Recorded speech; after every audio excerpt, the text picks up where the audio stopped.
তো বুঝছি না, ফায়ার সার্ভিসের গাড়ি দাঁড়াইছি, আইসা দেখলাম ওইখানে ওই জেসিবিটা ওইটা মাটি করতেছে, ওইখানে একটা লিকেজ বা কিছু একটা হয়েছে, গ্যাস বাড়ি যেতে প্রচুর, তখন এখানে আসলাম, আসে এই অবস্থা দেখলাম।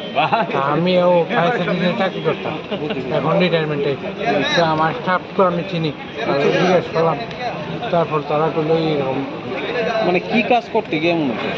এটা ওই তারা ওই যে ড্রেনের যে কভার ড্রেনের মাটি খুঁড়তে ওইখানে হয়েছে।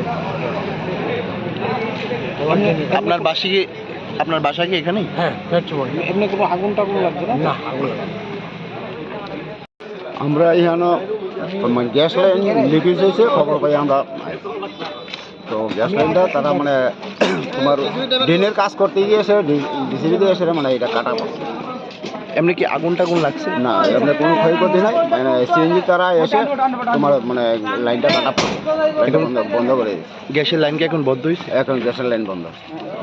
এরকম প্রতিনিয়ত এরকম হচ্ছে, এটা কি মানে কোনো একটা কারণ বা কারোর কি কোনো ইঞ্জিনিয়ার এটা দেখছে না এই বিষয়টা নিয়ে? কী বলবো, এটা তো মানে এই অবস্থা না, এটা ড্রেনের কাজ করতে গিয়ে সেটা হইতে পারে। ডিসিবি তো মানে পুরাটা মানে কোন সাইড আছে তারাও মানে সঠিকভাবে করতে পারবে। অনেক সময় মানে এটা পাইপটা কতটুকু নিচে আছে তারা না জানলে তো এটা তো আমরাও সঠিক বলতে পারবো না।